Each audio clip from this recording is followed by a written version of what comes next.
What's going on, you guys? Welcome back to Strangers Minds. I'm Fernando, and today we're gonna read from Reddit ghost stories. I can't wait. I haven't done ghost stories in a while. So, with that being said, 4 hours ago, the haunted farmhouse. Okay, let's see what this is about. Okay, all right. I see darkened letters. A few years ago, my dad told me that we were going to visit my grandma in Virginia. She had been living there for quite a few years. I asked my dad if that's where he had grown up, and he said no. I asked where then, and he told me that he had grown up in an old former farmhouse in West Virginia. He told me that a few strange things had happened there, and his mother became convinced that the place was haunted. A recounting of the first story is typed below. Okay.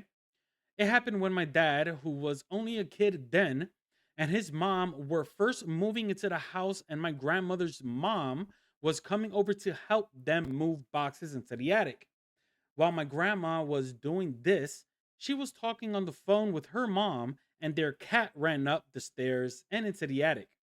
She shut the door and moved to leave the room when she heard coming from the attic, "Kitty, kitty, kitty, where do you go?"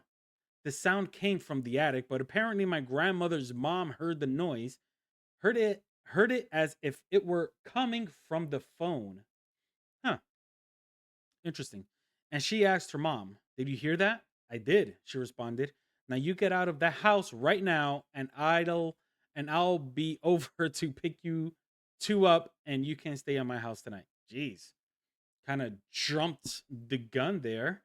Um And at that moment, the door to the attic opened and the cat came out, eyes wide and hair standing on end, yowling as it raced out of the house. It never came back.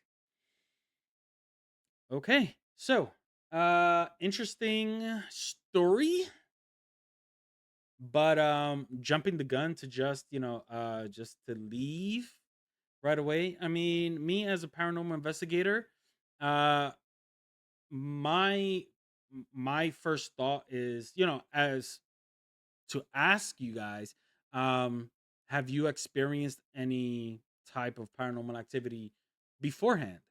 Because it could have been just, sometimes things happen with certain movements or something, especially in the garage.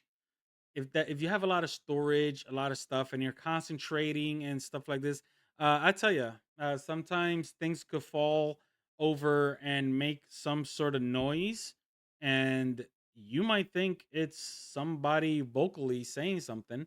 Although "kitty, kitty, kitty, where do you go" is something that I don't think you know. Uh, I, I can't think of nothing that could make something sound like this. But then again, your cat did go upstairs to the attic and started moving things around. I don't know. I don't know. I wish we were able to see or hear something. The story is interesting, but to right away jump the gun and just want to leave the house and do all this, I would like to know a backstory or what happened next, or even if there is things that has happened beforehand. My advice is to try and get some evidence, and no need to post it, but if you want, we're here for it. If you end up getting some evidence, you could, find yourself somebody that can help you. I've always said this in all of my reading from Reddit videos. Um, there is a paranormal group in literally almost every neighborhood of every state, dare I say, and do a little bit of research. Make sure they are the real deal. Make sure they have, like, yeah, 5 stars on Yelp. Don't look for Yelp. I mean, I've never actually typed uh ghost hunting or paranormal investigators on Yelp. That'll be interesting. But yeah. So with that being said, let's go on to the next. All right. I'm an undertaker and something happened. Ooh, my God. He's an undertaker. That is kind of, like if I would have taken that route, I think I would have been a happy undertaker. I mean, come on now. Like the Undertaker would be like a perfect uh televised paranormal investigator series thingy majig. Something happened, and I've always been skeptical until today. I am an Undertaker, and I have been for the past 8 years. I've always been skeptical when it comes to the afterlife, especially the paranormal. But today, something happened that can I explain. I was cleaning unclaimed ashes out of the funeral home where I worked. Damn, unclaimed ashes. Oh man, that's tough. That's tough.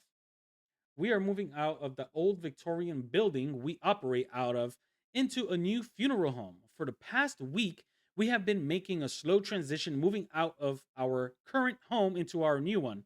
In our basement, we have unclaimed ashes going as far back as the 1970s. Jeez. Damn. How many unclaimed ashes do you guys have? I just had my headphones in, putting the boxes into bags so we could send them to the local crematorium for them to be scattered.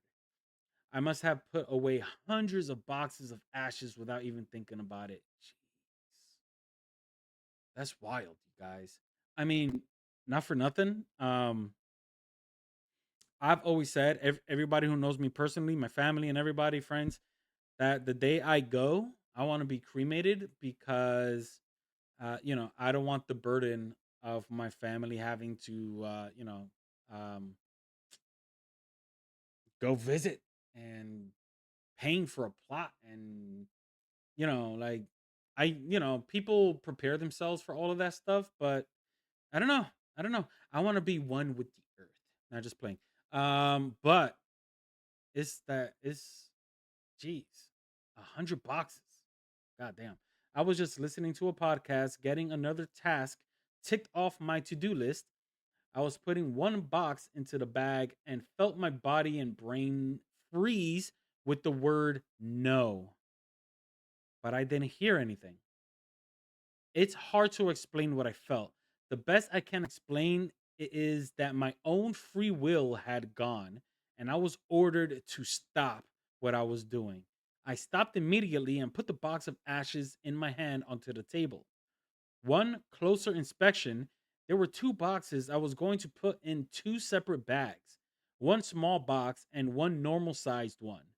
Let's just say, for privacy reasons, one box was labeled Hannah Williams on top of Hannah Williams' ashes. There was a box labeled Baby Williams. I presumed they are mother and baby, who I was about to separate into two separate bags, which I find quite spooky because I didn't read the labels before. I was doing a mundane task as fast as I could with my existing duties and clearing the premises. I was just trying to get things done as fast as possible and I was not paying attention to the names. I just needed to get this done. So, yeah, I cannot explain this for the life of me. I cannot come up with an explanation for this. I'm not scared, nor am I excited about what I felt. I just feel confused about the whole situation. Let's see if there's any comments. So, honestly, there's a theory that spirits and entities are within the psychic realm. Like, you don't need to see them, you don't need to hear them. You could it's almost like a movie picture per se in your brain, and through there is that they could, I guess, inner voice that is not yours. And if you was going to separate a mother and baby, then that just means to me, after reading your story, that the mother was being very vigilant because she knew how careless you were being just because you were trying to be fast. And she stopped you in your tracks, making sure you do this part right. I completely see that happening. Let's see the comments. Kind of worries me that any of us would even care what happens to our remains after we're dead. For sure. For sure. I would much prefer to believe that our remains seem totally irrelevant at that point. Maybe for those of us who move on after death, it is irrelevant. And for those who refuse to move on, it means everything. When it's my time, I'm saying yes to that light. I am moving on to whatever there is because everything I hear about those that don't move on, it's never good and they never seem too happy about hanging around. Check out the the Tibetan Book of the Dead. Ooh, we're gonna have to look that up, you guys. That seems interesting. It's nearly an entire religion just making sure that you know how to die and move on properly. It's pretty interesting. Huh. Interesting. There's a book on how to die. I'm pretty sure. I'm pretty sure. You- Man, can you have possibly just misread or miswrote that sentence? A book on a book on how to die and move. Okay, now I could definitely see a book on how to move on properly by somebody that has gone through the experience, hopefully, because if not, then what are we talking about? You're buying somebody's book with theories. Is it, nonfiction? Is it fiction? You know, it's anyway. When I had my near death experience, I didn't care about my body's remains or even family and friends I would have left behind. They weren't important in that way anymore. Still, I'm glad I had a choice and I chose to come back. I almost froze to death, lost on a mountain when I was around 14 years old. Jeez. Lady of Voices. So, what? Can you tell us more about your NDE? I'm not sure what NDE is, but she's replying. Near death experience. Haha. Millennials. I'm from Hungary, and when I was 14, my class took a winter skiing trip to Denavali, Slovakia. This was in the late 1990s.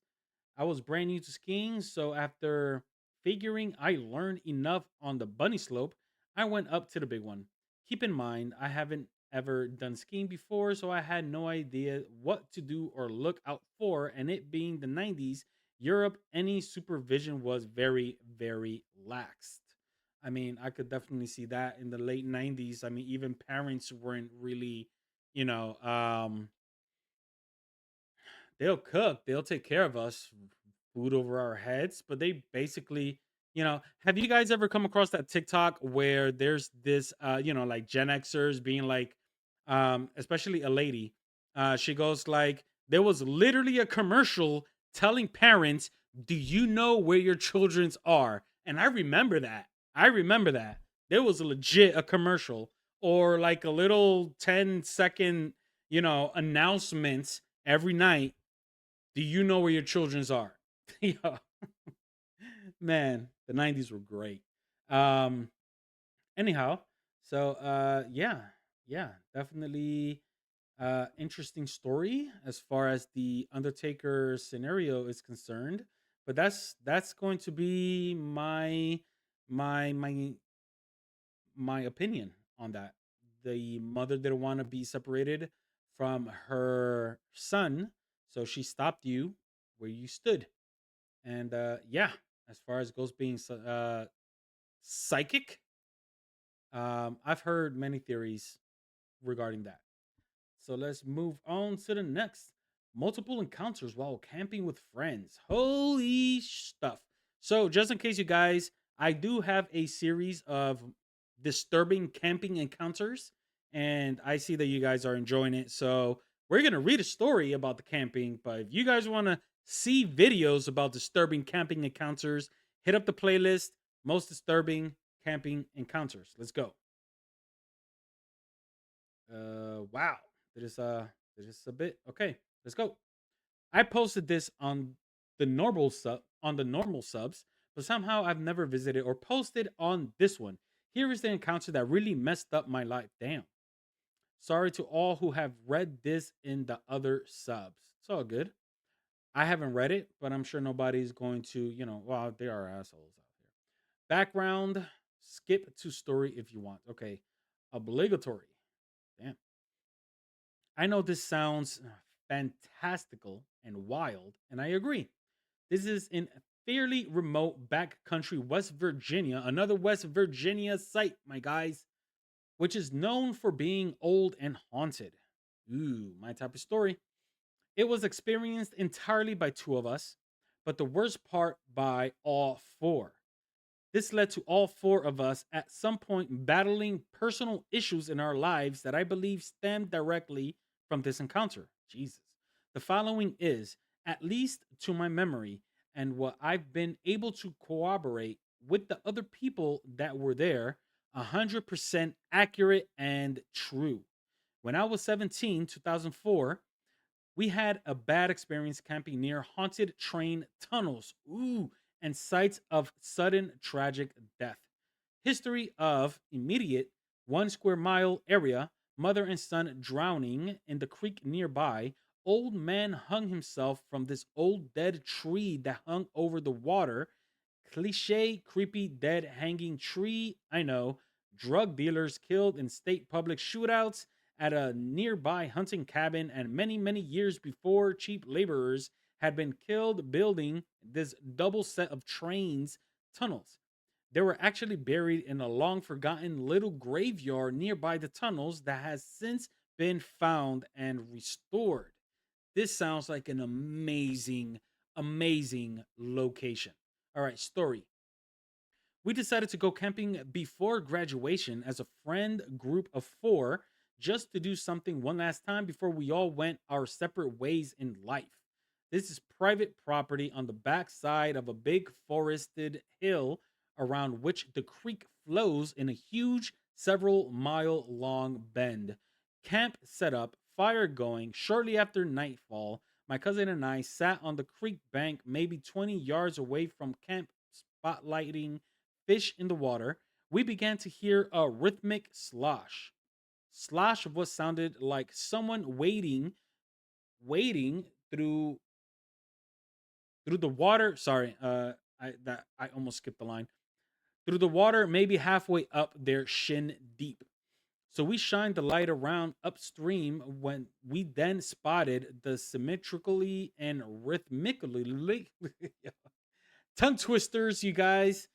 Consistent disturbance made by what looked and sounded like invisible feet, legs sloshing towards us.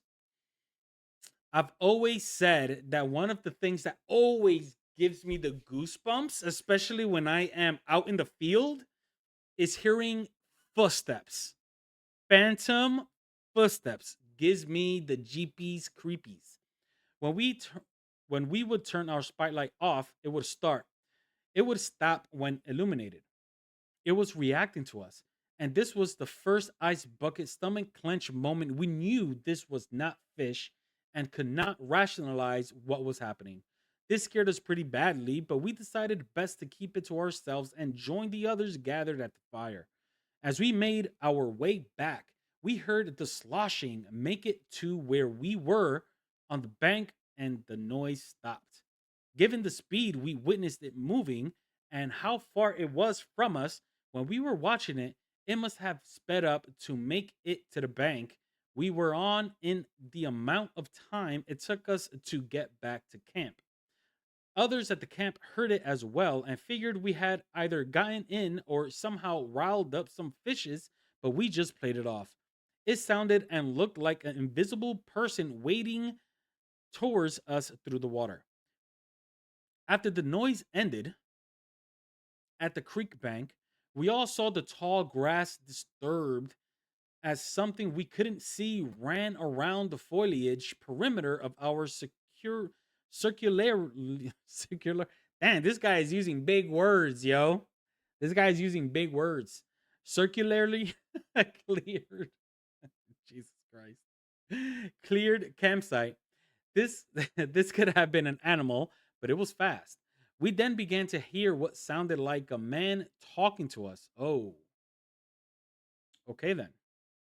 So now you're not just hearing movement, you are hearing voices. That is making this story a lot more interesting. In speaking into the ear of each person. Wow. The left ear, if that matters. At first, it sounded garbled, but after maybe 15, 20 seconds, we could make out the word saying we shouldn't be here and we needed to leave before finally addressing us directly and saying slightly more forcefully, "You need to leave." Wow. Obviously, this was terrifying. And at first, we thought there was a person or group of people out there walking up on our camp, and that is dangerous. We were all frozen with fear, but then adrenaline hit. As we freaked out and started to run to our ATV, all four of us saw a tall black shadow man wearing what looked like a hat, relaxing against the front of our ATV. Huh. It straightened up when we saw it, and it saw us, and it's just sort of hung there staring at us for a few seconds. No feet. The legs ended in sort of wavy lines, like looking above the fire at the heat waves. I get what they're trying to say. I like how detailed this person is being, which gives more credence to the story, and it's pretty freaking crazy. I would like to know where. I mean, West Virginia. I would like to get more insight so I could do a little bit of, because I'm in Florida right now, and West Virginia is a bit of a drive, but if it's worth it, I will definitely do it and let you guys know and post it up there. Heck, I'll probably do a live on TikTok and just to show you guys. The girl screamed, which broke our fear freeze, and it zipped like the flashback towards the train tunnels people had died in. Interestingly, when we went to start the ATV, it turned over sluggishly as if the battery had been slightly drained. Despite working, sorry, despite working fine not long before we wrote it down, the entire event happened over the course of maybe 5, 10 minutes and within an hour of the sun going down. After putting our story out there, I received a lot of feedback from people who have also had bad encounters in this area over many years. Even a guy I worked with who I didn't know knew this area told me that my uncle had hired him to trap in that area, and it was the only place he didn't check traps alone at night. Uh, Probably the reason why they didn't mention the area is because she did mention his private property, and they could get in trouble by giving us that information. But a little bit of research, we could find something. Amazing story, that is for sure. A lot of people is basically coinciding, agreeing, that this area does have some sort of paranormal activity, which is even more awesome. I'm definitely going to start doing some research and finding out more about this area. But you know what? This story was amazing. Let's give it a like. And honestly, you guys need to check out subreddit Ghost Stories. It has a lot of amazing stories on here. And as you can see, I am part of a lot of groups over here. So yeah, yeah. There will forever be content for me to record and to show you guys, and hopefully, you guys are enjoying this kind of content. But if you do, please do what you do when you like a channel. Hit that like, share, subscribe, follow, all that good stuff. And I'll catch you guys on the next. Peace.